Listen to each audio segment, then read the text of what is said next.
I see we have quite a few people that have started joining us, and so maybe we'll just get started in a few moments, Jesper. It's a special chance to think for a minute about the future and think optimistically.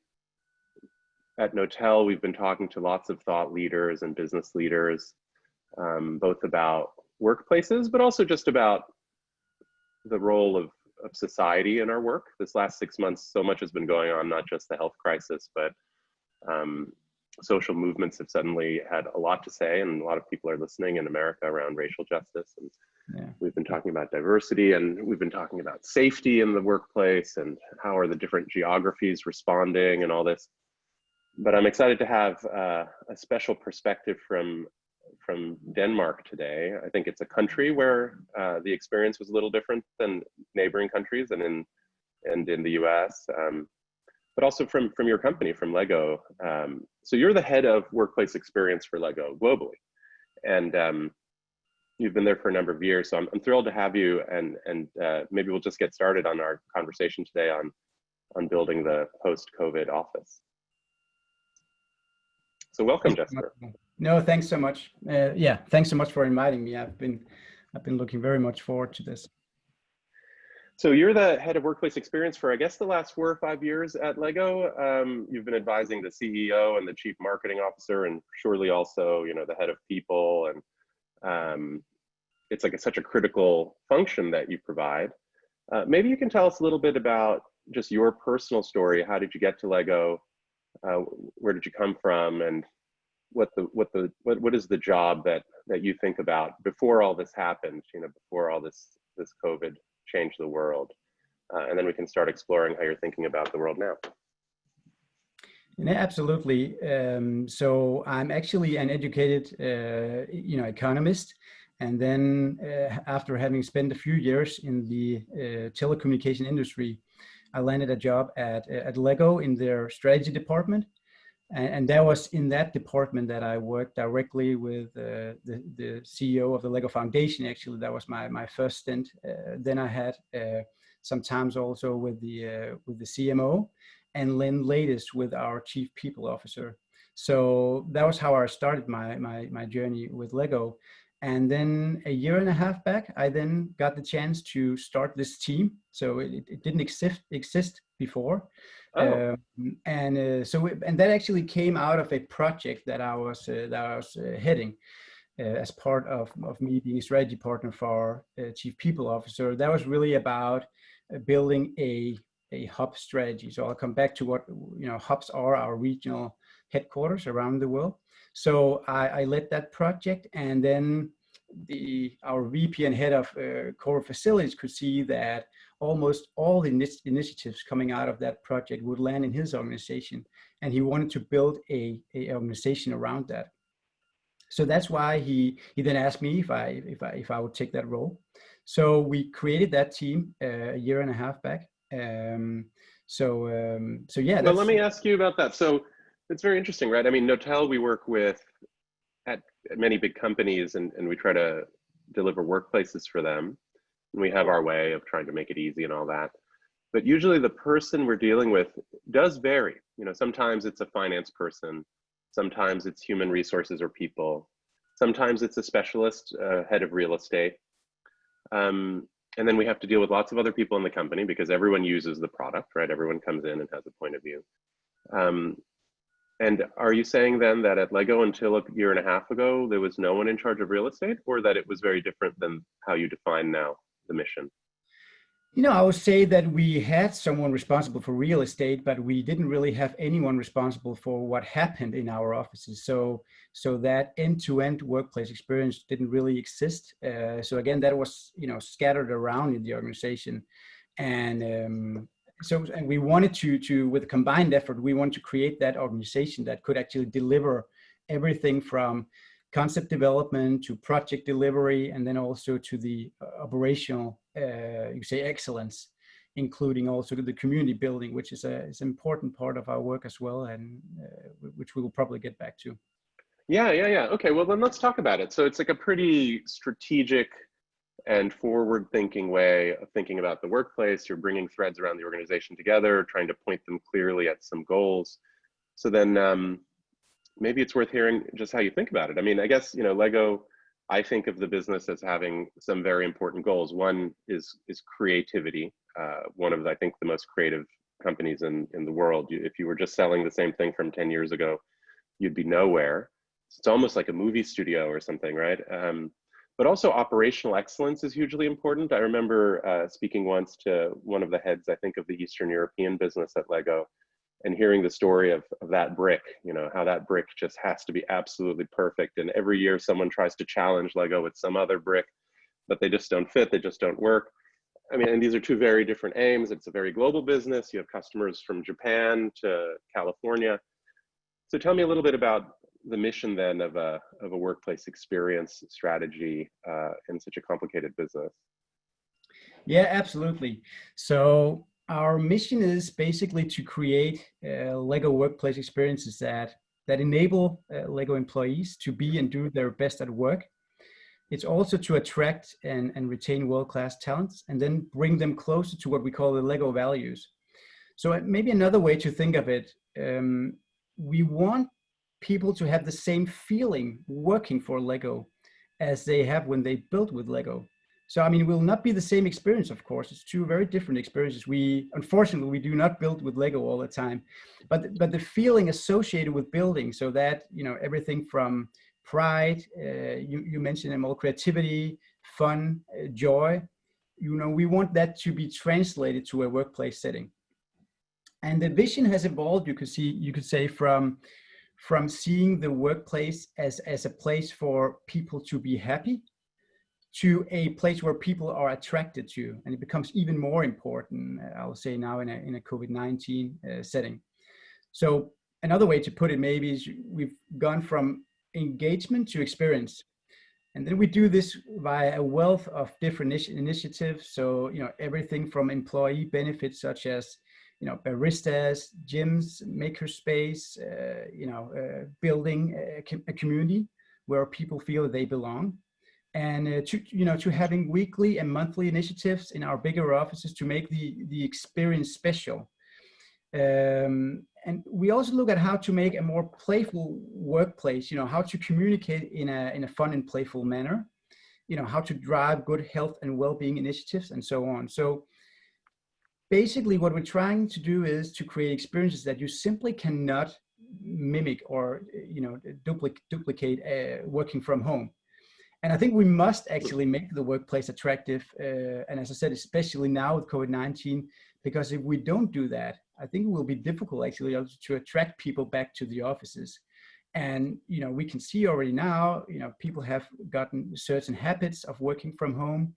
We have quite a good idea of where people are from motivation and satisfaction point of view. You know, they tell us quite a lot, and we do quite a lot of surveys and stuff like that. And there's no question that this more hybrid model also of working from home is definitely becoming more and more attractive to a lot of people, a lot of colleagues. So I think we also have to rethink actually the office and how we think of it. Yeah. Okay. Well, let's unpack this a little bit. There's a lot going on there. Maybe one place to begin is why do you want to attract people back? I guess, you know, this last few months, there's a big conversation happening. Okay, you know, I save my time commuting. I spend more time with my family. Maybe my staff is just happier at home. You said you're taking some measurements and you're seeing that maybe people are not as engaged, or maybe not as happy, or maybe not as productive. Not so many people have published that point of view yet. I think some of our clients around the world, the day they get back into their office, even if it's 10 or 20%, they have this incredible feeling, and they say, I knew something was missing, here it is. Yeah. But yeah, tell me, like, what's different? How can you have some evidence, right? You said you're an economist by background, and you're a strategist, and now coming to workplace experience, perhaps you have some numbers to make that case. Yeah, no, exactly. It's actually one of the areas where, when I started in the job, I was surprised that we didn't have more information about our colleagues. You know, it struck me that we knew a lot about our customers, obviously, as do many companies, but very much about our own employees, our own colleagues. And I wanted to change that. So we've actually strengthened that area quite a lot the last year or so. And one of the things that we have done recently, and those are some of the results that I refer to, is that we've been asking people, so what kind of activities do you actually prefer doing in the office or at home? And the reason why we would still like people to come back to the office is we believe that they have offices have a different purpose than working from home, and that's also what we can see actually when we ask people. So basically, they say that the activities that they would like to do from the offices are, activities such as social interactions and breaks with colleagues. It's everything around collaboration, it's agile work, it's formal meetings. We actually see a big majority of people who much more prefer that in a normal office setting. So, and based on this, and also based on how we see the culture at Lego, you could argue that maybe the purpose of the office is then to provide, interaction points that strengthen cultural connection, learning, bonding with customers and colleagues, and also to foster, creativity and innovation that maybe also thrives better in office environments. I mean, we still do not know enough about this, but it's definitely an interesting area. So that's why we believe, we do not believe in, exclusively working from home. I think it was Twitter that mentioned that, from now on and forever, people can work from home. We do not believe that. And it's also not what people are actually telling us. There are very, very few who would rather, who would work 5 days from home or 5 days from the office. More than, I think, 90% say that they would like some kind of hybrid model, a mix of the two. And that's probably because there are, of course, huge benefits of working from home with work-life balance, but also actually because, as we've seen, and I think a lot of other companies have seen the same trend, that there's no real evidence of actually of the productivity, if we want to call it that. We prefer to call it something else, but the productivity of work has not really declined. And of course, we should be cautious not to conclude too early on that, because that could still change. We're only halfway or half a year into this experiment, so to say, but it does look like people can actually be very productive from home. And of course, they save a lot of commute time. As an example, just here in Billund, in Denmark, in our headquarters, we have more than 4,000 employees, and they commute an average an hour and 15 minutes every day. So of course, that's a lot of hours saved if they don't have to come to the office every day. Yeah, so this engagement, this social connection, the sort of energy people get from each other that they're asking for, clearly. I mean, I feel it, and I think in our company I can see it. We haven't done a network map, but I think that would be one of the ways most clearly to see that our teams are working in smaller groups, I think, and there's less connection across groups this last 6 months. Not historically something anyone ever measured, but you can feel it when you haven't run into anyone in finance in 3 months, or there's someone who you used to see every day that you just haven't seen.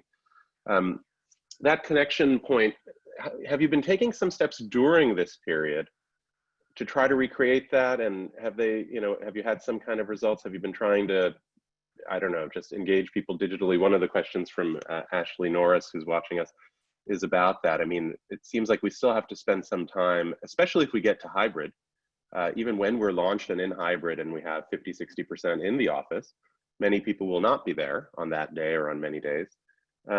What are the new ideas that we've been trying? Some must have worked, some must have not worked, for that kind of feeling of connection during lockdown and then maybe in hybrid. I wonder how you're thinking about it. Yeah, no, so it's a great question, and it's one of the areas that we are also, of course, finding difficult. before COVID-19 started, my team, we were responsible for the physical workplace experience as such in the offices. And now suddenly the scope has, changed quite dramatically. So we're also finding our feet in this, figuring out what is a good digital workplace experience. I would say some of the things that we have experimented with the last half a year, not only my team, but also other teams, and I'll come back to that. But in my team, what we have done is we quickly set up that, weekly meeting. In the beginning, of course, it was mainly to make sure that people were okay. So in my team, I think we're in 7 different locations around in the world. So, lots of things were happening back then. So it was really about, in the beginning, making sure that people were safe. Then, we found out it was quite good for the team morale as well to actually meet. But then what I found out later, and to be honest, I probably found out too late, was that the more having some free spaces, so to say, or digital rooms during a week where there's no fixed agenda. So you're basically the equivalent of meeting by the coffee machine in the office. We didn't have that. And maybe I can see that looking back, I falsely believed that that would happen probably bottom up. It did happen, of course, but in smaller groups. So what I realized too late was that I needed to facilitate that. We started doing that, I think it was in July maybe. So every Friday we have a half an hour booked for everybody where they can just drop in if they want to. And we do not necessarily discuss work at all. It could be everything. Sometimes there are 3 of us, sometimes there are 10. So it really varies. And I would say that's definitely a leader responsibility.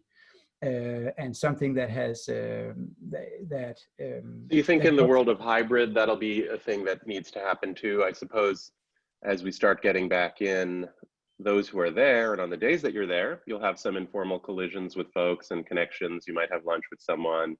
You might overhear someone's working on something and say, oh, let me talk about it. And I guess you need to provide some kind of digital channel as well. And I guess those are social relationships, but maybe we can talk about collaboration.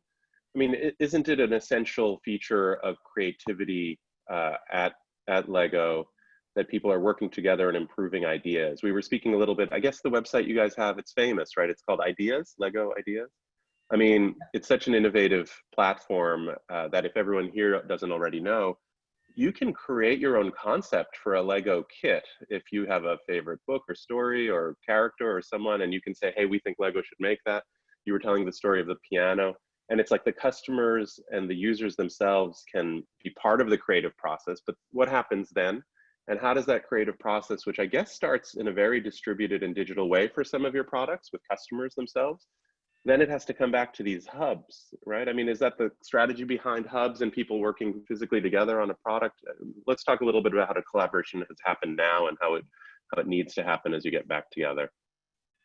Yeah, no, it's. I think it's such a complicated area, to be honest. I mean, when we did our first hub, that was actually in London, I think 7 years ago. One of the ideas or the principles around having so we have activity-based working, and we had, you could say, more free seating and no team zones as such. So people could sit everywhere. And the idea behind that was actually, so the theory behind it was that you would increase the likelihood of different people bumping into each other, the random or casual encounter. And by doing so, by facilitating that environment, so to say, with the design and how we work, you would also create ideas and innovation from that. And we, of course, it's super difficult to measure that. We don't know if that really happened. What we did saw, though, was that after a while, people felt that they lacked a sense of belonging. They felt that they felt like strangers in the hub. At least some did. And so that's why we've actually changed that now a bit to say we need to have some kind of team zone. So it's still free seating, but within different team zones, because we want to make sure that people are not sort of left alone. And so, and actually when you look at some of this, also from our survey, it's a bit ambiguous, but it does look like some of the creative thinking actually also comes when you are working in solitude. I mean, when you're working alone, when you have time to think and you're not in an environment of, you could say, lots of different interruptions. So I think it's it's a very, very, it's definitely a complex arena, and we haven't solved for it yet, so to say. But I think what we are trying to do in our workplace is figuring out how we can get play into that more to play a more dominant role, so to say, right? So play for us is, of course, not just playing with bricks, even though it's great. And I will say, of course, we have these big balls of Lego in every office. So, people do like and tend to play with bricks during meetings. Of course, that's not ideal in a COVID-19 world, but that's a different story. But no, but I think what is important here is to say that a playful activity is actually characterized by 5 different characteristics. So it's joyful, it's socially interactive, it's actively engaging, it's iterative, and it's meaningful. So that's actually that comes from the Lego Foundation and the work and the research they have done with their partners, I think from Howard and Cambridge, especially around play. And we actually also want our workplaces to be characterized by this as well. So and another way to think of it is looking at playfulness as a mindset.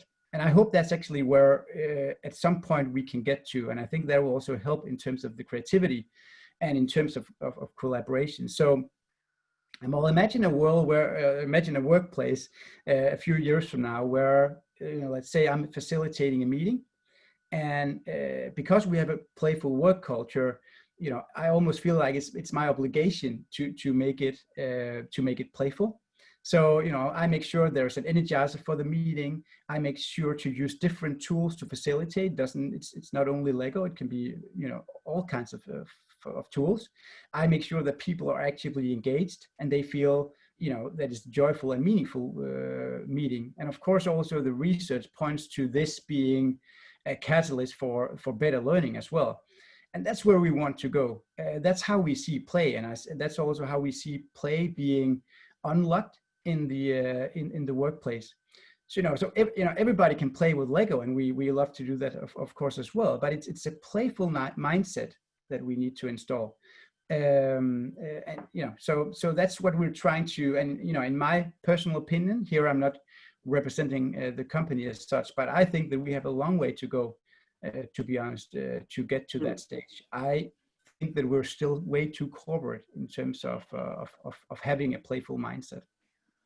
It's a fascinating way of breaking apart what some of us might have a very simple notion on play. I mean, when you say that the company ought to be playful, but then you unpack it this way, I mean, it sounds to me like the way a healthy team works. It works with a positive spirit, but it works together and it works towards some kind of goal, but in this iterative way, right? It's not all or nothing. You might improve. It's not only in one outcome. It sounds like the bones of just healthy cooperation. And the office itself has a job in creating that environment. So I'm curious about that, right? I mean, it's so interesting, the point that you make. When you experimented with hubs, it was almost too wide open and social, and you lost the home-like feeling, which I think is one of the pillars you guys have, right? It's like, well, actually, this is a home for you, a place you belong. And it's an interesting puzzle, right? Because everyone right now, for the last few months, they have been in their actual home, maybe not their Lego home. And maybe there's a distinction there. Is it a little bit alienating to be just in your own actual home and away from your sort of Lego home? There's a spectrum, isn't it? Yeah, no, I think you're right, and I think actually, but to that point, the reason why we call it a home-like feel is actually that we do not want our workplaces to be like home, or, to be Your like a actual home. home. No, because, and the reason actually is that, or there are a couple of reasons, but I think the main reason is that we actually do not want people to just work endlessly. We do feel that we have an obligation to also making sure that people are home with their family or friends or what it is, and not working all the time in the offices. So we almost feel we have that obligation. And of course, I mean, if we want other parents to spend time with their kids, also playing Lego, we of course should do that as well and be the role models in that. So that's actually part of it. So it's not a home; it's a home-like feel. That's super important for us to. Yeah, that demarcation, I don't know that everyone has expressed it in such a good way as you, but I'm sure many of us have felt this last 6 months that there is no boundary between daytime, nighttime, Monday, Sunday, work, family. For a little while it felt fun, but it is distracting. You're sort of switching gears all the time, and you're not getting really deep into a creative session with your colleagues, and then you're never fully switched off because you might get a text message at 7:30 p.m. and someone somewhere is in California or in London and they want to talk to you. Everything is permitted, right? I mean, the boundaries have been so difficult these last few months. Maybe one thing we can explore together, you're responsible for a lot of locations, and these locations that Lego operates, some are big where a lot of people are collected together and they have a certain job. I guess you call them hubs. And then you have many other types of locations. Help me think a little bit how you consider the jobs to do in these locations, right? Attracting talent was something that you mentioned, and I'm curious about that a little bit. We're seeing an interesting turnaround in Silicon Valley. They used to be the biggest cheerleaders until 9 months ago for the incredible magnet office where they have the dog walking and the dry cleaning and the ball pit to roll around. And now they're moving 180 degrees the other direction, saying, forget about it. You'll never have to work here again. You can go wherever you want to forever. It seems a bit strange, a bit extreme. Maybe that's the nature of Silicon Valley, that it flips flops back and forth so fast. And the philosophy you came into COVID with, it feels a little bit like this, right? The magnets. So let's talk a little bit about the jobs to be done, and maybe I'm curious how you think that might have evolved. Yeah, so the jobs to be done in terms of how getting people back or making sure they're safe, or well, no, if you have a location in London, right, you have a few big locations. You have your global headquarters, you have one here, you have about 5, right? You have one near Boston. What's their mission? What type of work is happening there, and therefore how are you designing them? Oh yeah, of course. Makes sense. No, so I think the primary reason, and I remember back then when they were designed, and when the principles that we designed around it were, actually before my time with Lego, but still the primary reason was actually to attract talent. So it was to be close to where the talent is. And of course, especially within some certain areas such as digital being one of them, where of course we're also figuring out as a company how to become more successful in a digital space that is, you could say, a bit far away from our core product, our bread and butter. So that was actually the reason for having them there. And we can also see that they have become exactly that, really talent magnets. It's much easier for us to attract the talents we need in London, for instance, than in Billund. So actually we've had to create certain processes whereby, we actually, because we grew London as an example so much, and of course, as you know, it's expensive having real estate in London. So we had to kind of like manage that growth actually by making sure that people would also hire out of Billund, because for many reasons we still want to have that. Lego was created in Billund, I think 87 or so years ago, and the family who owns Lego want our so to say heritage to still be there. We don't want to move out. So it's important to also attract people to Billund. But for those who we cannot attract to Billund, there we have our hubs. and so they play that role.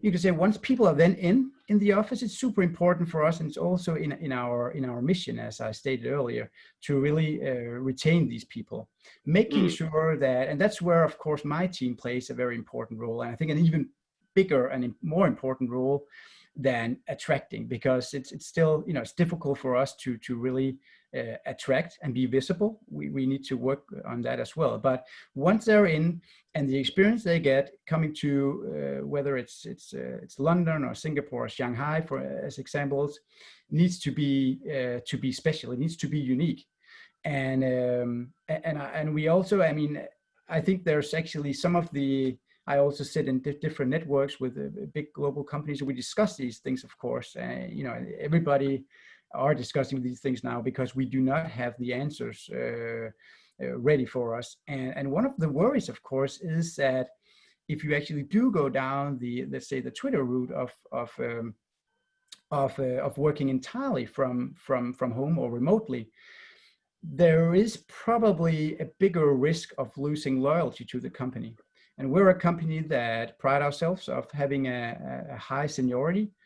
And I will say, at least from my experience, and again, we're not far down the road, so it's difficult to say now, but it's much easier for us to give a good Lego workplace experience in the offices via design and via our activities and stuff like that than it is to do it in your home office. So how do I actually both the you say the environment around your home office as an example, how should we create that to mimic some kind of Lego workplace, to channel the Lego DNA or the Lego values?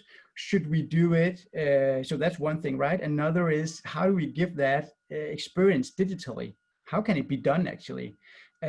How do we work with we of course work with SharePoint, we have Yammer, we have all these tools, but how do we make it a Lego experience and not just any experience? So why would you be loyal to us if you so those are the worries and concerns, of course, we have.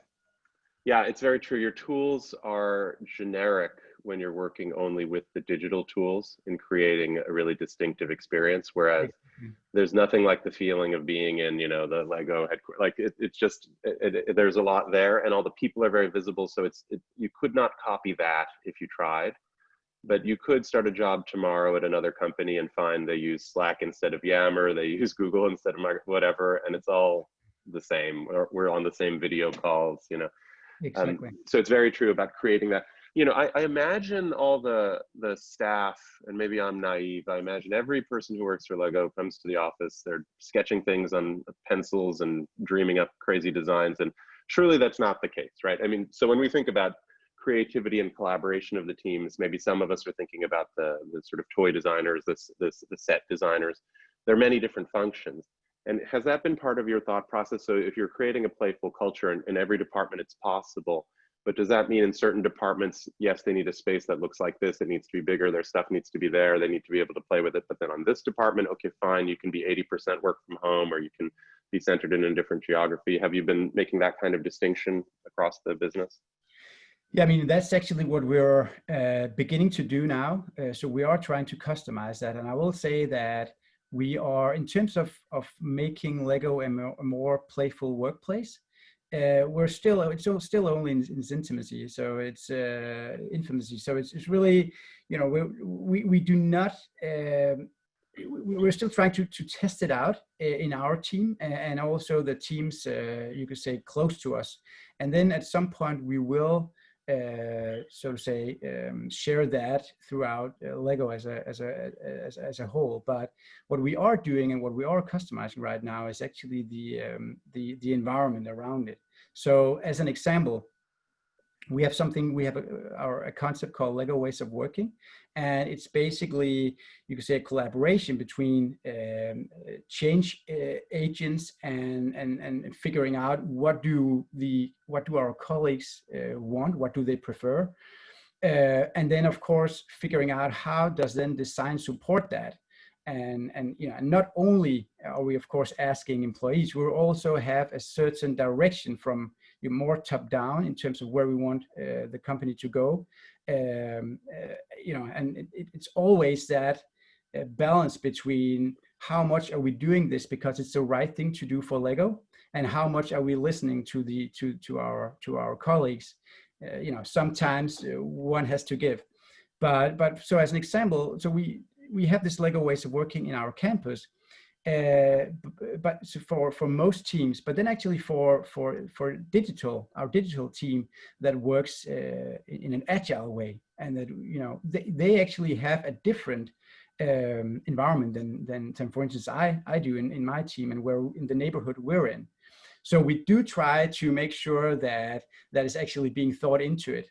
So you can do a lot by design, but I also think, of course, figuring out exactly how to make sure that each and every one has that playful mindset that takes a while. It's much easier to you do that within a few months. You can actually recreate the environment, but that mindset change is difficult. You have the luxury of a pretty long-term view and a long-term strategy. 87-year-old company planning for the next 100 years, I'm sure. And it sounds like, as you guys have been thinking about all this, you have a pretty firm commitment that people will be doing their best work when they're back together in a Lego environment, and you're thinking a lot about how to create that environment for people and adapt. But you're in the process, I guess, of return to work. In Denmark, you guys had already returned back in June, July, August, and maybe you've pulled back a little bit right now in September. As you look across the world, maybe we can do some nuts and bolts, some kind of details about how many of your locations are open, how many people are in, how are you managing that flow, what tools are you using, what kind of schedule are you on. You want to safely return, but you don't want to take too long, I guess, because you feel you're losing something if you're not back. So tell me a little bit about the snapshot of where you are and what's your game plan. Yeah, of course. Yeah, so as a team, of course, we were very involved in getting people back in the offices. And I think generally it went well. Of course, we're not there yet because many of our offices are still fairly empty. But it was a huge task, and it was a huge collaboration between us, and we have a crisis management team, security, other facility teams, HR, communication, you name it. But I think generally our approach was a precautionary approach. So that really guided us through most decisions. And so making sure that it's safety first. And then we coupled that, supported that with signages that guides people and helps people. We also, of course, tried to make sure that we would nudge the right behavior. And of course, we also have to make sure that we have the right PPE, the hand sanitizer and all of that. So that was you kind put of like some signs in, some spacing, some kind of display. Exactly. You We have want to some make absolutely sure cleaning that. protocols. Yeah, exactly. So also making sure that, because people also, that's at least our experience, people want to do the right thing, and especially during a pandemic. So it's super important to make it crystal clear that this this meeting room, there can only be so many people now in the meeting room. You should walk this way around in the kitchen when you do get your coffee. You should all do all of that. So we did that, and we tried to do that also globally, which of course it's difficult because there are all aligning that and then doing it globally is very difficult. But going back to your, I think your first question in terms of where we are, so a status of that, in Shanghai, actually, everybody is back. So that is literally back to normal. In Denmark, we're less than 50% back. It's the same story in London, Enfield, and Singapore, and for most other offices in Lego. So yeah. But maybe the US is lagging. As we look across our customer base, our clients in the US are a bit slower to be back. I think most offices are open, but low participation, whereas maybe the European offices are up above 20, 30%. Yeah, that's the same as definitely, that's the same. So we do set certain caps for how many people can come in. About what we generally see, the trend we see is that there are fewer people than the cap that we set. Yeah. Well, how do you manage the cap though? Are you using some tools? We've been deploying a certain tool to our clients called Healthy Office that lets someone just say they're coming in. There's a fixed number of spots, but then you also see who else will be there that day. So it helps a little bit coordinate? Are you using some sort of software to coordinate people's occupancy? Yeah, we are. We actually created our own, so to say. What was important for us was not just to get people back safely, of course, that was the key thing. But we didn't just want to set a cap and then more or less randomly assign people to to different days where they could come in. So again, going back to the sense of belonging part, which is important to us, we wanted to make sure that for instance, my team is in every Wednesday. Those in my team who are based out of Denmark, of course. So every Wednesday we all come in, and so that's the first exercise actually, as we see it, planning the teams to come in. And there's a bit of planning around that, but we do that then in the different neighborhoods, as we call them. So that's the first step, as I see it. So making sure that the full team is in physically together. Then when the teams are in, what we're doing is then that we then have an obligation almost to make sure that, and I do the same, that my calendar is freed up, or if it's not freed up, then what I'm doing is I'm doing workshops, I'm having those coffee conversations, all the things. Make the most of your time when you are together, instead of disappearing onto the phone for. Exactly. Yeah. And so it does require a bit of planning.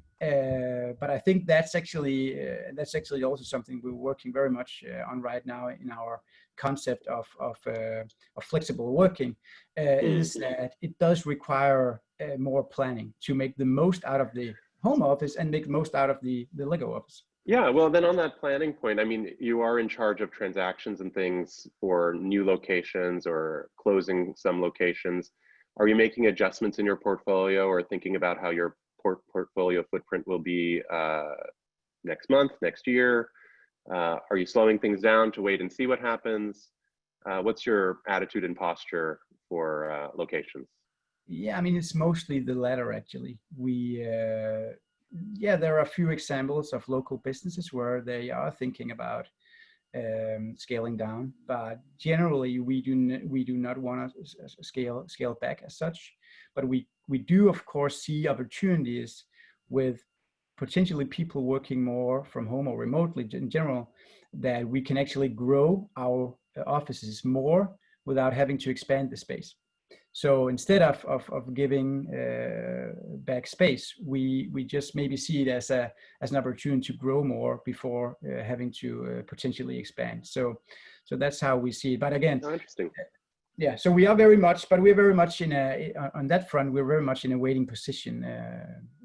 Yeah. And redesigns. It sounds like you've done a pretty light touch on putting up some signage and this and that. Have you started the process of really rethinking designs where, maybe some locations that had lots of dedicated seating, you're shifting them more towards the hub style, or the hub style, you're switching into a different thing? Are you closing conference rooms, removing those? Are there big changes that you have in the works?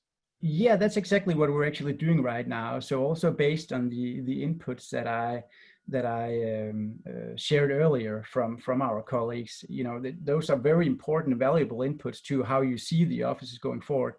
And again, we haven't arrived to a final outcome yet, but I think it's fairly certain that you could say that there will be a shift in the percentages of, let's say, silent zones and cubicles. We're not going away entirely from that, but I could foresee a Lego office in the future where there will be more of these of meeting rooms, of social interactive areas where you can actually do the activities that it seems people do prefer also to do from the office. So I'm fairly certain we will see a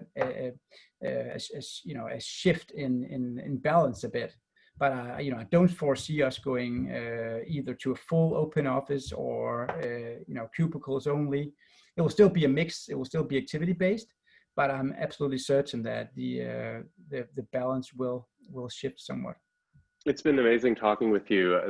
To bring that playful and joyous experience of being together to that workplace. I mean, it will require adapting these next few months to see what it looks like when we're all back in. But it is quite inspiring because it's a reminder of how people can accomplish some of their best things together. And I'm looking forward to see how you guys move forward. Thanks so much. It's been great being part of this. Thanks again, Jesper. And thank you everyone for tuning in. We recorded the conversation in case you want to share it with colleagues, and we'll post it at Knotel's website. You'll get an email. So thank you for having attended, and thank you again, Jesper, for a great conversation about how the workplace experience is going to look in the near future. And thank you, and stay safe.